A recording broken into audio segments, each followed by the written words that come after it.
இரட்டை ரயில் வழித்தடம் ஏற்படுத்த நாடாளுமன்ற கூட்டத்தொடரில் வலியுறுத்த உள்ளதாக மயிலாடுதுறை ரயில் நிலையத்தில் நடைபெற்று வரும் விரிவாக்கப் பணிகளை ஆய்வு செய்த பின்பு நாடாளுமன்ற உறுப்பினர் சுதா தெரிவித்துள்ளார். மயிலாடுதுறை ரயில்வே சந்திப்பில் அம்ரித் பாரத் திட்டத்தின் கீழ் ரூபாய் 23 கோடி மதிப்பீட்டில் நடைபெற்று வரும் விரிவாக்கப் பணிகள் மந்தகதியில் நடைபெறுவதாக ரயில் பயணிகளிடையே குற்றச்சாட்டு எழுந்த நிலையில் இப்பணிகளை மயிலாடுதுறை நாடாளுமன்ற உறுப்பினர் சுதா நேரில் ஆய்வு மேற்கொண்டார்.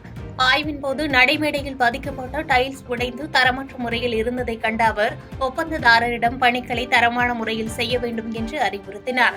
ஆய்வுக்கு பின்பு செய்தியாளர்களிடம் பேசிய அவர் இரட்டை ரயில் வழித்தடம் ஏற்படுத்த நாடாளுமன்ற கூட்டத்தொடரில் வலியுறுத்த உள்ளதாக கூறினார்.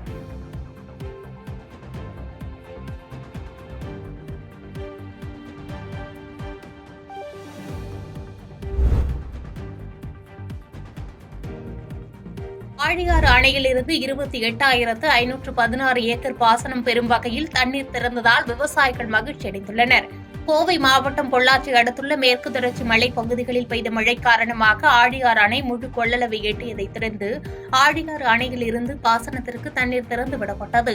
கால்வாய் வழியாக திறந்துவிடப்பட்ட தண்ணீரை பொள்ளாச்சி நாடாளுமன்ற உறுப்பினர் ஈஸ்வரசாமி மற்றும் விவசாயிகள் மற்றும் பொதுப்பணித்துறை அதிகாரிகள் மலர் தூவி வரவேற்றனர்.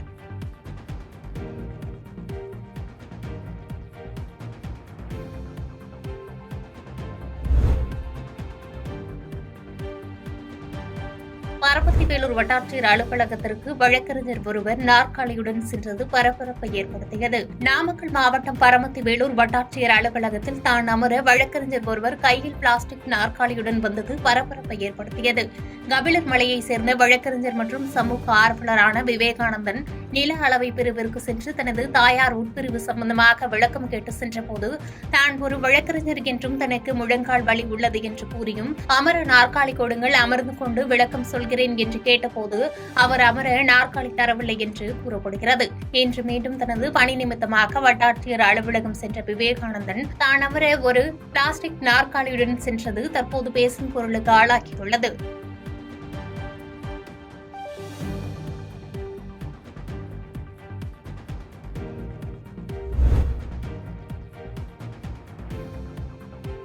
முசலம்பட்டி அருகே 200 ஆண்டு பழமையான குளத்தை கண்டறிந்து தூர்வாரி மீட்டெடுத்த சம்பவம் பலரின் பாராட்டை பெற்றுள்ளது. மதுரை மாவட்டம் முசலம்பட்டி அருகே பாப்பாப்பட்டி கிராமத்தில் அமைந்துள்ள ஓச்சாண்டம்மன் திருக்கோவில் சுற்றுவட்டாரம் புதர்மண்டி காணப்பட்டது.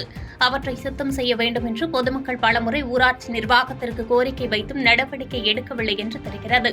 இந்த சூழலில் இதுகுறித்து அறிந்த சமூக ஆர்வலரும் வழக்கறிஞருமான திமுக மதுரை தெற்கு மாவட்ட தலைமை செயற்குழு உறுப்பினர் இளமகிழன் தலைமையிலான குழுவினர் கடந்த 2 நாட்களாக தூய்மை செய்யும் பணியில் ஈடுபட்டதோடு அருகில் இருந்த சுமார் 200 ஆண்டு பழமையான குளத்தை தூர்வாரினர். பல ஆண்டுகளாக புதர்மண்டிய சூழலில் அடையாளம் தெரியாமல் இருந்த குளத்தை மீட்டெடுத்த சம்பவம் அப்பகுதி கிராம மக்களிடையே பாராட்டை பெற்றுள்ளது.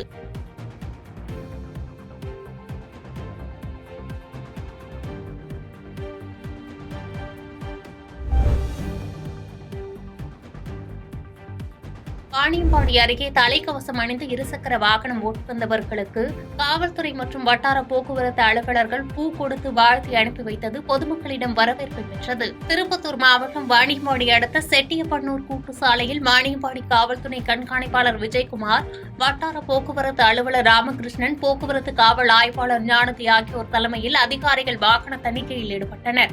அப்போது தலைக்கவசம் இல்லாமல் இருசக்கர வாகனங்களில் பயணம் செய்தவர்கள், எதிர் திசையில் வாகனங்களை ஓட்டி வந்தவர்கள், அதிவேகமாக வாகனங்களை ஓட்டி சென்றவர்கள், இருசக்கர வாகனங்களில் அதிக ஆட்கள் அமர வைத்து வந்தவர்களை நிறுத்தி அறிவுரை வழங்கியும் தலைக்கவசம் அவசியத்தை எடுத்துக் கூறியும் சாலையில் மெதுவாக செல்ல வேண்டும் என்று அறிவுறுத்தி அனுப்பி வைத்தனர்.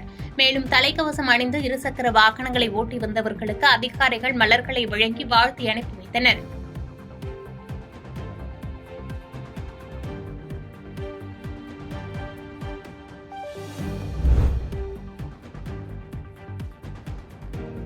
திருப்பத்தூரில் அரசு மதுபான கடையை பூட்டு போட வந்த விவசாயிகளை காவல்துறையினர் தடுத்து நிறுத்தி கைது செய்ததால் பரபரப்பு ஏற்பட்டது. தமிழகம் முழுவதும் கள்ளுக்கடையை திறக்க வலியுறுத்தியும் மதுபான கடைகளை மூட வலியுறுத்தியும் திருப்பத்தூர் அடுத்த ஏரிக்கோடி பகுதியில் உள்ள மதுபான கடையை பூட்டு போட வந்த தமிழ்நாடு விவசாயிகள் சங்கத்தினர் சுமார் 70க்கும் மேற்பட்டோரை காவல்துறையினர் தடுத்து நிறுத்தியதால் விவசாயிகள் காவல்துறையினரிடம் வாக்குவாதத்தில் ஈடுபட்டனர்.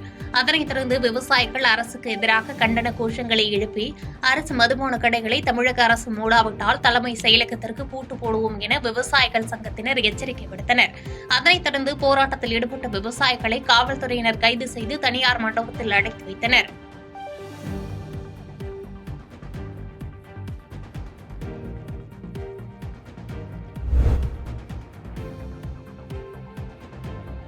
சபரிமலை சீசன் தொடங்கியும் குமுளி பேருந்து நிறுத்தத்தில் ஐயப்ப பக்தர்களுக்கு முறையான அடிப்படை வசதிகள் இல்லை என்று ஐயப்ப பக்தர்கள் வேதனை தெரிவித்துள்ளனர். தேனி மாவட்டம் குமுளி வழியாக சபரிமலை ஐயப்பனை தரிசனம் செய்வதற்கு இவ்வழியைத்தான் பெரும்பாலான மக்கள் பயன்படுத்தி வருகின்றனர். அதேபோன்று தமிழகம் மட்டுமின்றி ஆந்திரா, கர்நாடகா மாநிலங்களிலிருந்து ஐயப்ப பக்தர்கள் அதிகமாக குமுளி வழியாக தரிசனத்திற்கு செல்கின்றனர். இந்நிலையில் இங்கு பேருந்து நிலையம் இல்லாததால் பயணிகள் கடும் அவதியடைந்து வருகின்றனர்.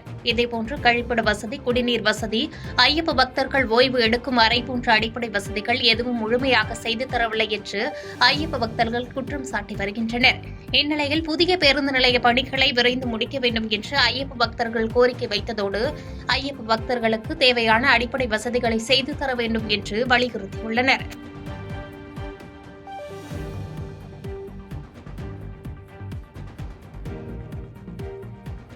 பாதகம் செய்பவரை கண்டால் நாம் பயங்கொள்ளலாகாது பாப்பா. மோதி மிதித்து விடு பாப்பா, அவர் முகத்தில் உமிழ்ந்து விடு பாப்பா. அண்மை செய்திகளை உடனுக்குடன் தெரிந்து கொள்ள இணைந்திருங்கள் இயம்நாடு தொலைக்காட்சியுடன்.